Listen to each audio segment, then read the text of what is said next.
Abbiamo un reparto che ha due grosse caratterizzazioni. La prima è l'oncologia del distretto cervico-facciale e la seconda è la chirurgia endoscopica dei seni paranasali e del basicranio, tanto che siamo il primo reparto in Veneto come numero di interventi per la chirurgia endoscopica del basicranio, e anche per l'oncologia abbiamo gli stessi numeri per i pazienti trattati con i tumori del cavo orale. Un reparto di eccellenza, quello di otorinolaringoiatria del Caffoncello, che opera anche su pazienti fragilissimi.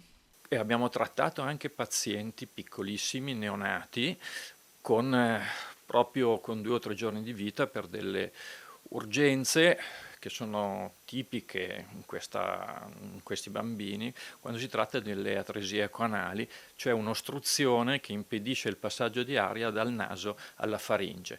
In questi neonati piccolissimi è impossibile riuscire a deglutire se non si ricrea una comunicazione corretta tra il naso e la faringe, quindi siamo stati obbligati ad operare pazienti anche con un piccolissimi.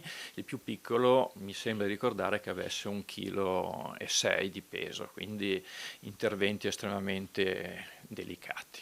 Un lavoro d'equipe condotto insieme a tutti gli specialisti dell'ospedale e da un paio d'anni anche la chirurgia alla tiroide, prima eseguita ad Oderzo, è tornata a Treviso, ma è in questo periodo di caldo e ricoveri che il reparto è particolarmente sollecitato. Con il caldo abbiamo notato veramente un incremento importante di infezioni ed ascessi profondi del collo, e quindi giornalmente purtroppo dal pronto soccorso abbiamo un paio di ricoveri per queste problematiche che appunto saturano i nostri posti letto.